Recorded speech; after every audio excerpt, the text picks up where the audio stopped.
All right, this is your second video on 5.2. So let's continue on some more terms here, just like kernel. What's a kernel? The kernel is also called null space of a linear transformation. So linear transformation from V to W. So kernel of T, that's what the kernel means. Kernel of T is a set of vectors in V. All right, so input, remember that this input. So set of vectors in V that maps to zero vector in W, right? So again, you can write down kernel of T is any vector here that maps, that any vector in V maps to zero vectors, all right?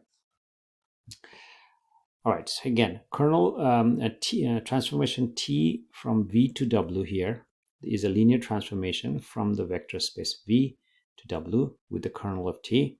Then what's here? The theorem says the kernel of T is a subspace of V. It's a subspace of V.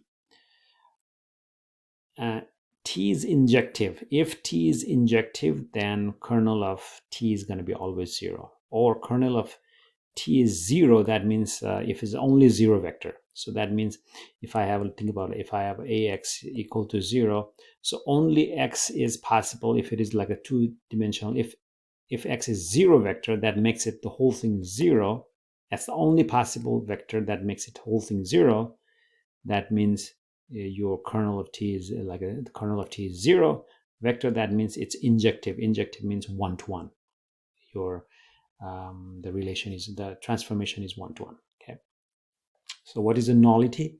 The dimension of kernel of transformation is called nullity. Right. So in other words, we can say it's dimension of kernel of T, and that's your nullity. Okay. So what's the dimension theorem?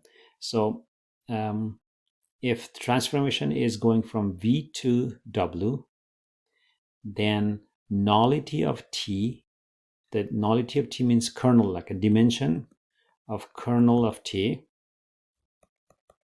which is nullity, T, plus the rank of T has to be equal to the dimension of V.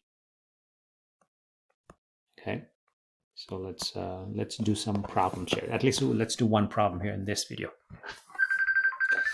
All right, I don't know what happened here.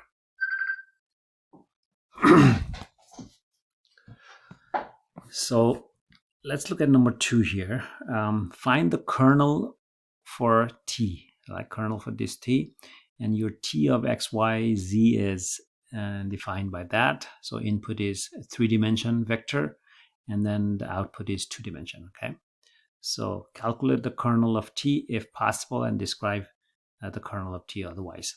All right, so again, this transformation is a matrix vector product, right? So matrix is, again, from here 2, 3, and -1. I just wrote down there, and then the second row is -1, 4, and 6. All right, so X, Y, Z.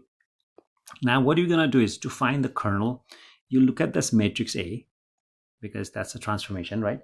Matrix A, and change into reduced row echelon form. So I mean, you look at the step-by-step. I just did that. I flip the first and second row and then make it like that and multiply by -1, and then I make it this guy 0, and so look like that. So this is my row reduce row echelon form. Okay, so if you look at that, I have a two pivot columns. All right, so automatically that means your rank of A, or rank of transformation, is going to be 2. So what did I write down? Okay, rank of A is going to be 2, because you have first and second columns are pivot columns. That means you have 2 columns are pivot columns. So that's why rank of A is T, or rank of T is called sometimes. Rank of T is 2. So on a dimension of column space of A is going to be 2, 2. So image is remember that image is like after you multiply, the image is going to be, you're going to have 2-dimension. So that's why dimension of image of 2 is that. Now remember that now it's supposed to be your V is like with a 3-dimension, right? 1, 2, 3, right? So that means 1 is missing, right? So that should be kernel. All right, so let's check that one. Ax equal to 0. So that's the definition of kernel. So what is the value? What is the x makes it this transformation equal to 0? So when I do that, then you change this matrix A to pivot like a reduced row echelon form, and then you're gonna write down this. All right, so this equation comes out from this row echelon form. So again, x plus sorry, last one, x, this, not this one, last one. So x, there's a y0 to z equal to 0, right?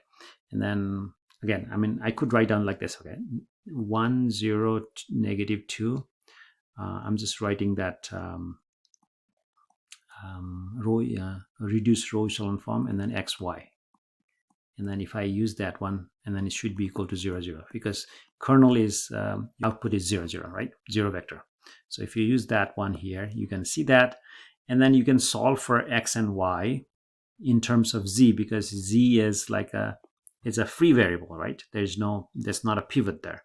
So free variable. So your xy xyz there, sorry, I forgot z. So there's xyz. So xyz is, you can write down z equal to, do you see that? 2 minus 1, I'm just here, 2 minus 1 and 1. So that makes it, look at that, x equal to 2z, x equal to 2z right there. Y equal to negative z, x equal to negative z here, and a z equal to z, right? You could put anything for z. This is a free variable, right? So that means your kernel, so what makes it this ax equal to 0? What is the x value? What is the vector that makes it 0?